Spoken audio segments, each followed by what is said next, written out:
ఈరోజు బీసీలు చాలా ఈగర్లీగా వెయిటింగ్ చేసి నిన్నటి నుంచి కూడా హైకోర్టు దగ్గర ఈరోజు సీఎం డౌన్ డౌన్ అనేసి ఈరోజు నినాదాలు చేస్తున్న ఆయన బీసీ సంఘాల నేతలు అక్కడ పోయినారు.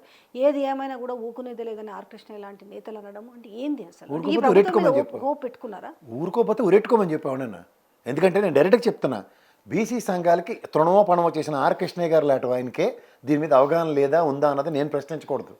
ఆయన ఒక పెద్ద మనిషి, అది కూడా ఆయన బీజేపీ సన్నిధానంలో రాజ్యసభ ఎంపీ ఉండి కూడా దేశ ప్రాతిపదిక మీద దీని మీద ఫస్ట్ స్టెప్ ప్రొయాక్టివ్గా లేనప్పుడు ఈ స్టేట్ ఏ బేసిస్లో ముందుకెళ్తుందన్న దాని మీద ఆయన మనకి మల్లాటోడికి శాతనాన్ని ఇవ్వాలి, అమాయకంగా మోసపోకండ్రా అని.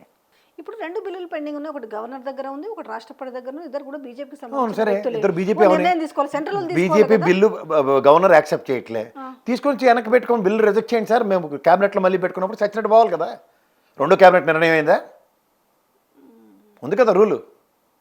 గవర్నర్ దగ్గర పెట్టుకున్నారు. ఒకటేమో అసెంబ్లీలో చేసిరు, పాస్ చేసిరు. రెండోది వచ్చేసి ఏమో ఆర్డినెన్స్ జారీ చేసిరు. ఒకటి రాష్ట్రపతి దగ్గర ఉంది, ఒకటేమో రాష్ట్రపతి గారి దగ్గర ఉన్నాయమ్మా, ఫైనల్ అథారిటీ అది. నేను గవర్నర్ సంగతి చెప్తున్నాను. గవర్నర్కి ఇంకొక ఛాన్స్ ఉంది కదా స్టేట్ అసెంబ్లీకి, ఏమని అది వెనక్కి పంపించండి, మీరు రిజెక్ట్ చేయండి దాన్ని, మేము ఇంకో క్యాబినెట్ మీటింగ్ పెట్టుకుని దాంట్లో యాక్సెప్ట్ చేసి మళ్ళీ పెడతాం.